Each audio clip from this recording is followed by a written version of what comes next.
मित्रों नमस्कार। ज्ञान मार्शल माइंड में आपका स्वागत है। मित्रों, आज से गणपति की पूजा शुरू हो गई है, गणेश चतुर्थी है।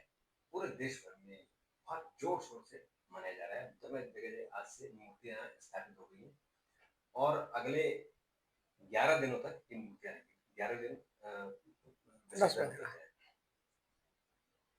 इस बारे में हमने एक प्रोग्राम बनाया है और इसे हमने आज ही जारी किया, इसलिए कि गणेश चतुर्थी आपने अगर नहीं देखा तो जरूर देखिए। और आज हम उसका दूसरा पार्ट बना रहे हैं और हम कोशिश करेंगे कि गणेश चतुर्थी के दौरान, गणेश उत्सव के दौरान आपको नई नई जानकारी गणेश जी के बारे में देते हैं।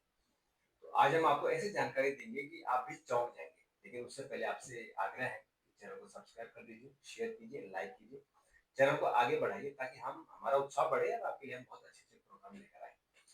तो हम अपने विशेषज्ञ डॉक्टर प्रदीप मिश्र जी से बात करते हैं। डॉक्टर साहब, आपका बहुत बहुत स्वागत है। तो कल आपने गणेश जी के बारे में, उनके क्या रहस्य हैं उसके बारे में बताया और आज आप ऐसी जानकारी दे रहे हैं जो लोगों को भी चौंका देगी। हम्म वो क्या जानकारी है बताइए। अमूमन देखिए, आपने गणेश जी की कोई प्रतिमा या कोई फोटो अगर देखी होगी तो गणेश जी सूंड वाले दिखाई पड़ते हैं। किसी प्रतिमा में बाईं तरफ उनकी सूंड मुड़ी हुई होती है, किसी प्रतिमा में दाईं तरफ मुड़ी होती है। दोनों ही प्रतिमाओं की पूजा की जाती है हिंदू धर्म में। बाईं तरफ वाली जो है वो सौम्य स्वरूप है और वो घर में रहते हैं। और वो घर में रख के उसकी पूजा की जाती है। दाहिनी तरफ मुड़ी हुई जो सूंड है वो गणपति की, गणेश की जागृत मूर्ति है। वो घर से बाहर होंगे। नहीं, उसका विशेष साधनों में उसका किया जाता है, उसके लिए विधि विधान की जरूरत पड़ती है। तो अमूमन जब आप घर में पूजा करते हैं तो उतना विधि विधान नहीं कर सकते हैं। तो इसीलिए ये कहा जाता है कि बाईं सूंड वाली, बाईं तरफ मुड़ी हुई सूंड वाली गणेश की प्रतिमा लाना चाहिए। लेकिन अगर हम आपसे कहें कि गणेश जी बिना सूंड के हैं अचंबा होता है। तो यह आश्चर्यजनक लगेगा। और हमारे देश में एक मंदिर है जो दुनिया का इकलौता मंदिर है जहां बिना सूंड वाले गणेश जी की आराधना होती है, पूजा होती है। और इतना ही नहीं, इन गणेश जी के पास भक्त की फरियाद और उसकी जो मुराद है उसको पहुंचाने के काम मूषक करते हैं, चूहे करते हैं।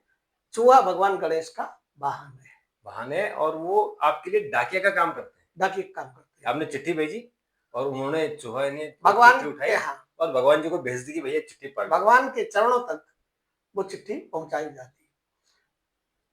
राजस्थान की धरती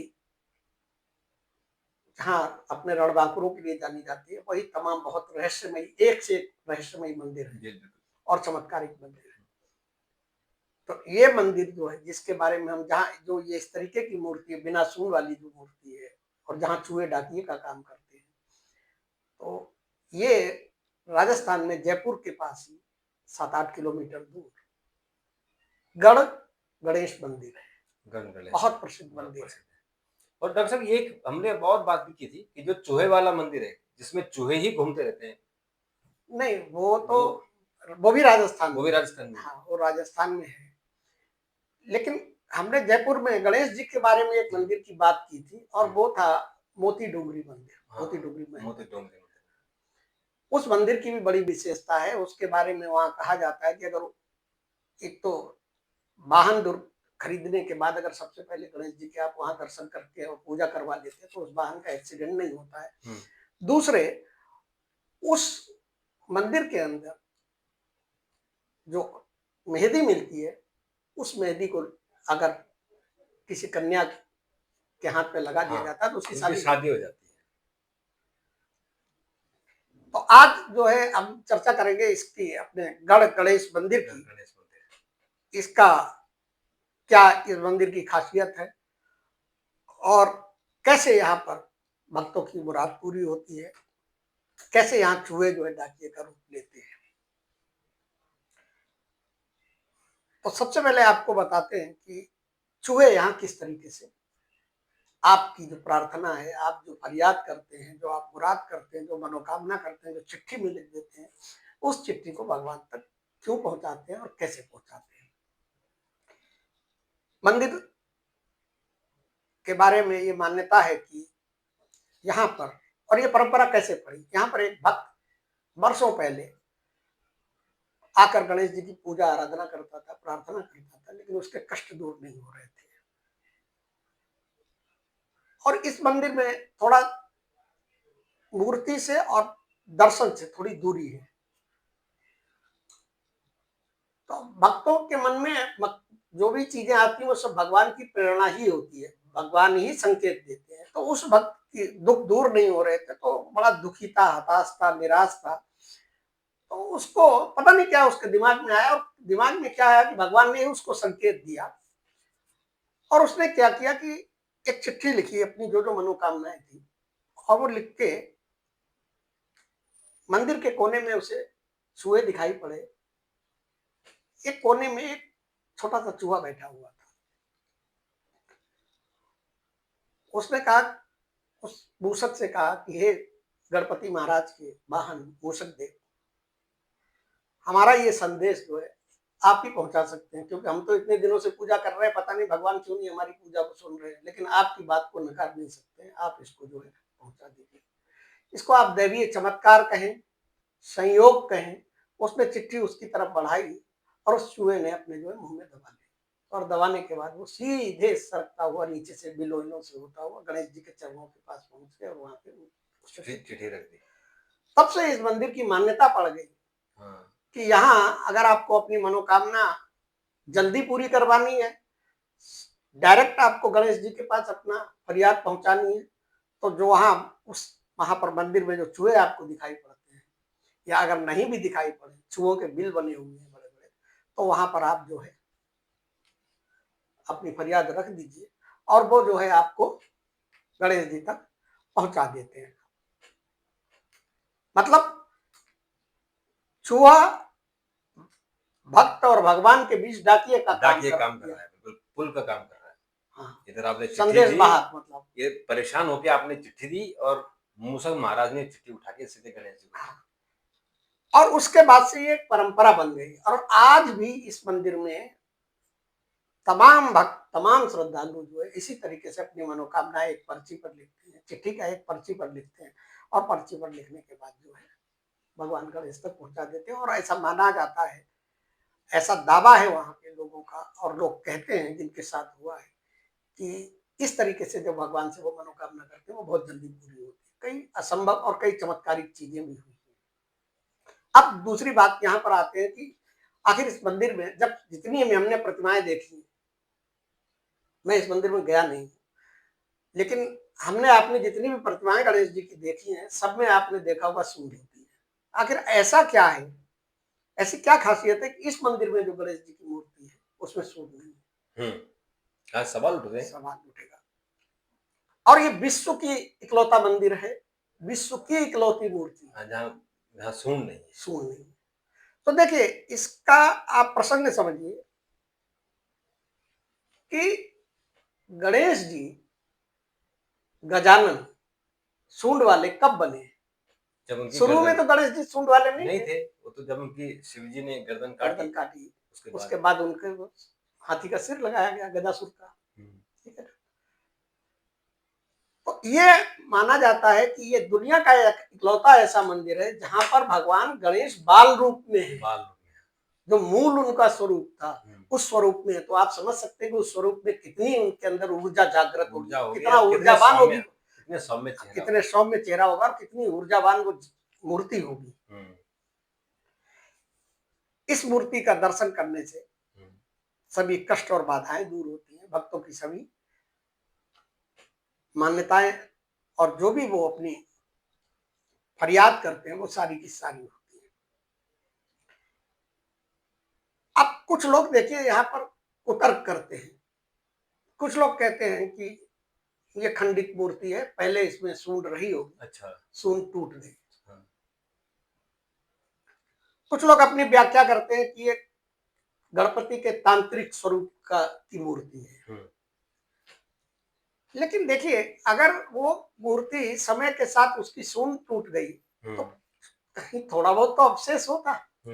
हाँ, वो टूटने वाला निशान तो होता। तो ये जो कुतर्की लोग हैं, जो नकारात्मक उसके लोग हैं, वो इस तरीके की बात करते हैं। वास्तविकता ये है कि गणेश जी यहाँ बाल रूप में विराजमान है और अदृश्य रूप से वो भक्तों की सारी दुख दर्द दूर कर रहे हैं, दूर कर उनकी रहे हैं। परेशानी मिटा रहे हैं।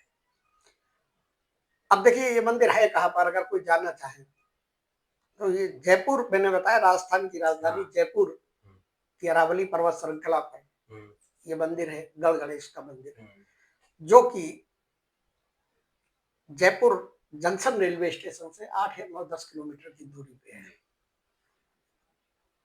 और यहाँ से आप रिक्शे के द्वारा जा सकते हैं,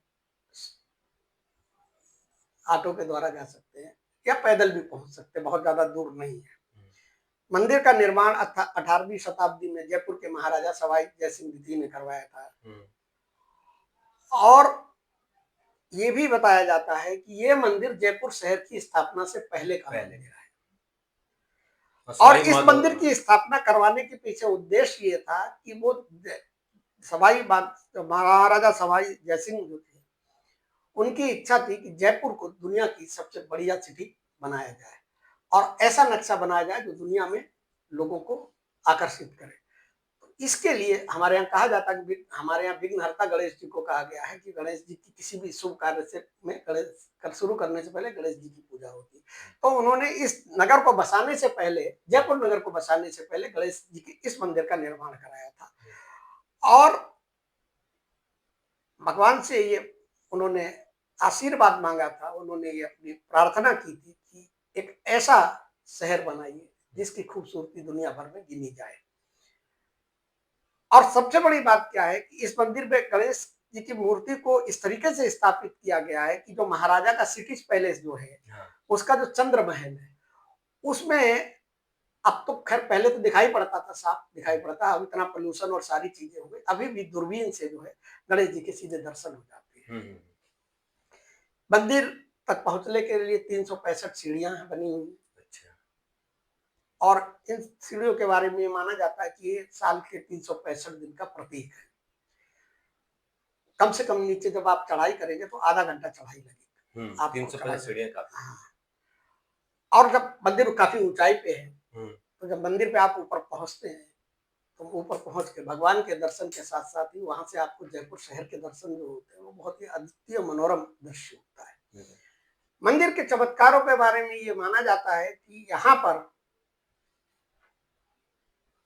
जो लोग, कई लोग ऐसे थे जो असाध्य बीमारियों से पीड़ित थे, वो यहाँ पर आए, उन्होंने यहाँ पर जो है उनके परिजनों ने, परिवारी जनों ने यहाँ पर भगवान से प्रार्थना की, अपनी फरियाद लगाई और यही चिट्ठी के द्वारा लगाई और चमत्कारिक रूप से वो ठीक हुए। ऐसे ही ये माना जाता है कि जिन कन्याओं की या जो युवक हैं जिनकी शादी में प्रॉब्लम होती है, उनकी शादी के लिए जो है वो मान्यता है कि वो मानते हैं तो उनकी वो मान्यता पूरी हो जाती है।